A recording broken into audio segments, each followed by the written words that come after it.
are dead. 50. This is the bread which cometh down from heaven, that a man may eat thereof and not die. 51. I am the living bread which came down from heaven. If any man eat of this bread, he shall live forever. And the bread that I will give is my flesh, which I will give for the life of the world. 53.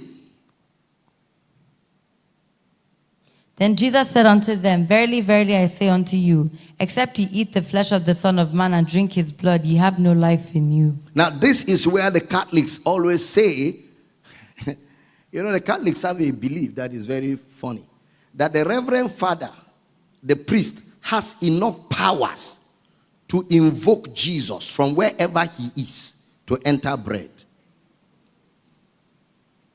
And that the priest in Catholic Church is the alter Christos.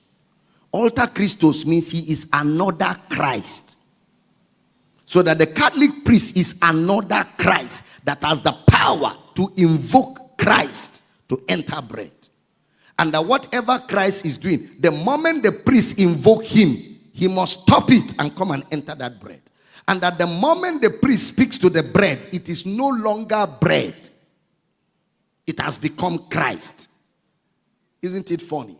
You ate it and went to toilet and it came out. And you say it is no longer bread. So that's why it's another gospel which is not another. It's another Christ which is a pseudo-Christ.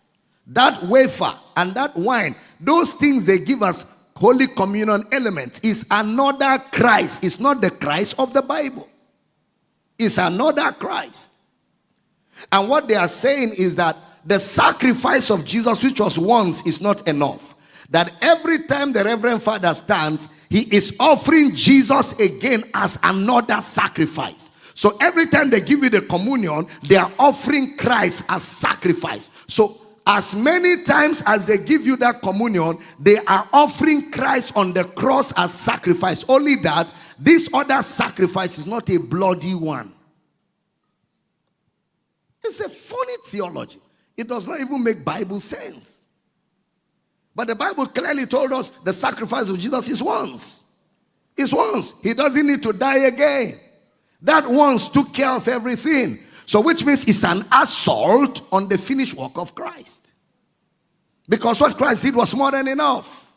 He died once. And he's seated at the right hand of majesty on high. Not to come again and die. Not to be offered again as a sacrifice. The sacrifice of Christ is one sacrifice. How many of you understand what I'm talking about? Yeah, it's one sacrifice. In fact, they even say that the priest has more powers than Mary. The priest has more powers than Mary. It's in the Catholic Theology. That's a hoax. And you say I shouldn't talk?